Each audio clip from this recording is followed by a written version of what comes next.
Okay, so we're going to do another business case interview.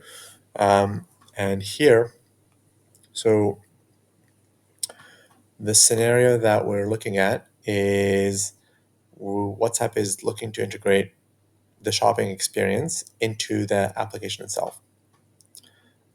And so let's go ahead and given our task, let's go and formulate our response.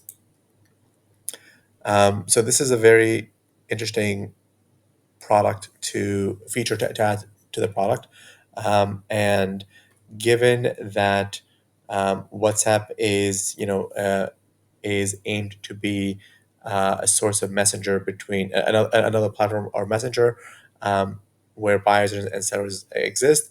Um, Integrating a shopping experience where the buyer can directly buy from the seller would potentially reduce the risk of leakage in the funnel where, for example, we're having a conversation on WhatsApp, the buyer and seller, and then if they agree to go ahead and do the purchase, if the buyer has to then go on a link to somewhere else, so those are extra steps that buyers along the way in the funnel could drop off. Whereas if there is a particular feature, the e-commerce feature, it would allow for an easier way to um, complete the transaction and allow for and reduce the overall funnel um, drippage. Now, some of the challenges that we need to think through is, for example, we know that Instagram and we have other products that have similar features in them. So we want to make sure that we're not cannibalizing our product base. It doesn't impact, so we need to look at that. Um, and is this so that's one. The other aspect is if we want to create this feature, um, so this would fundamentally change WhatsApp and to become a more of an e-commerce space as opposed to maybe a um, user interaction. Um, so you could have cases where now, well, do we want to allow buyers to sellers to message directly to buyers that would potentially lead to spam and to unwanted telemarketing yeah, marketing campaigns. um, so that's where we need to safeguard the user experience so that we don't have people ditching WhatsApp because they're getting bombarded by sellers on the platform. And in terms of, so like now, how do we go about like with those concerns and the benefits in mind? We want to use the adoption rate of in the two different platforms that we have, Instagram and um, Facebook Marketplace, um, to see like what the adoption rate was for those transactions.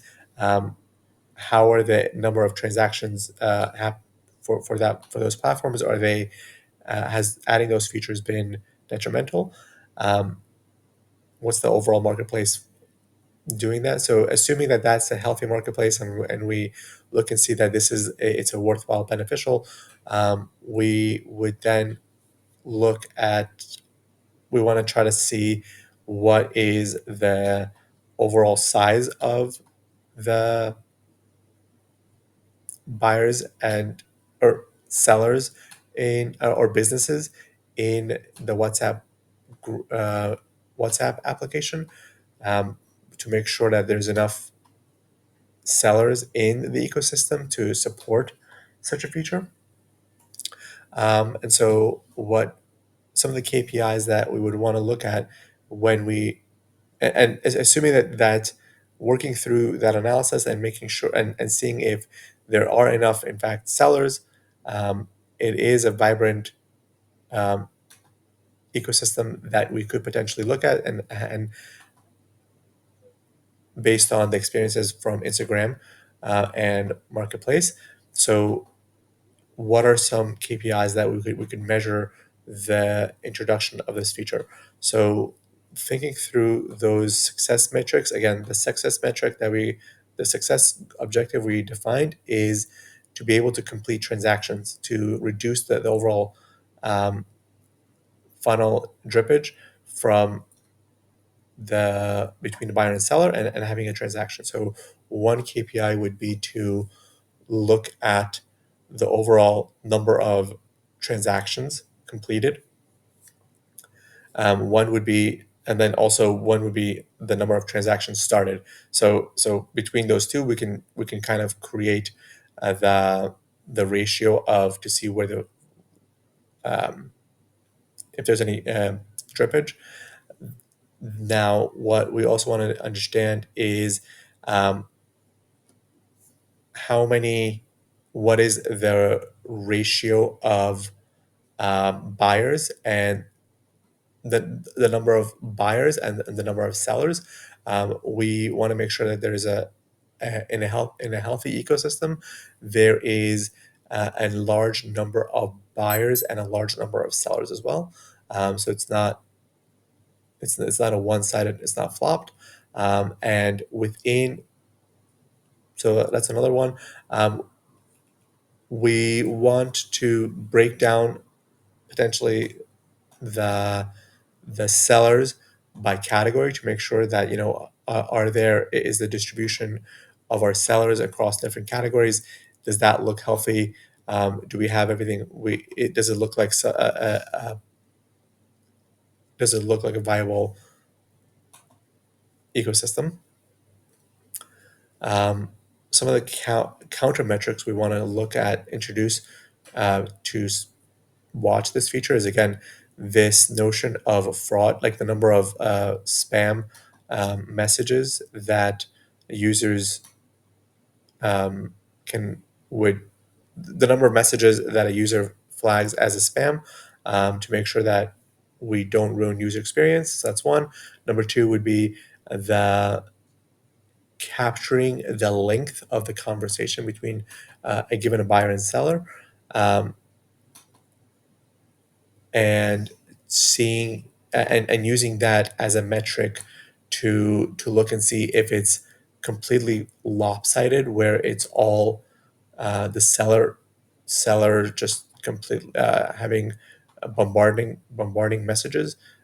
Um, so that's another potentially red flag, or a KPI that we want to use to identify uh, the negative impact to user experience.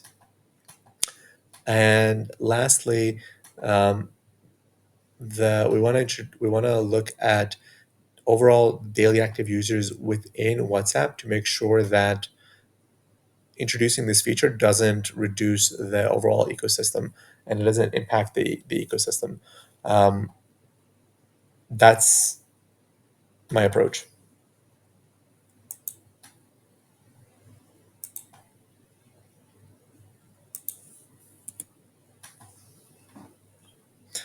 Okay, let's see what.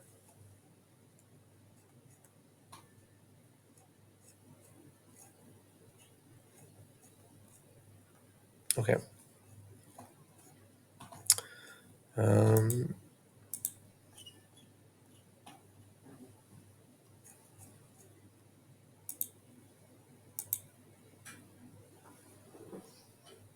This is a very comprehensive and well thought out response. You've clearly identified some key opportunities and challenges, and I especially appreciate your focus on mitigating potential risks to the user experience. Here's a breakdown of your strengths. Strategic vision. You understand the potential of integrating e-commerce into WhatsApp and how it aligns with the platform's existing strengths, particularly in facilitating direct buyer-seller interactions. Risk assessment. You've proactively identified potential challenges, including cannibalization of other meta products, spam and unwanted marketing, and the need to maintain a balanced ecosystem of buyers and sellers. Solution-oriented approach. You've proposed concrete solutions to address these challenges, such as leveraging data from existing e-commerce platforms, monitoring user feedback, and tracking key metrics to ensure a healthy and safe marketplace.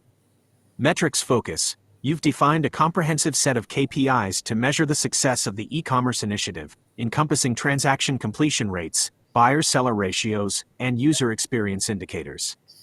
Now, let's build on your ideas and explore some additional considerations. Opportunities. Hyperlocal commerce. WhatsApp's strong penetration in various regions could be leveraged to facilitate hyperlocal commerce, connecting users with businesses and sellers in their immediate vicinity. Community-driven shopping. WhatsApp groups could become hubs for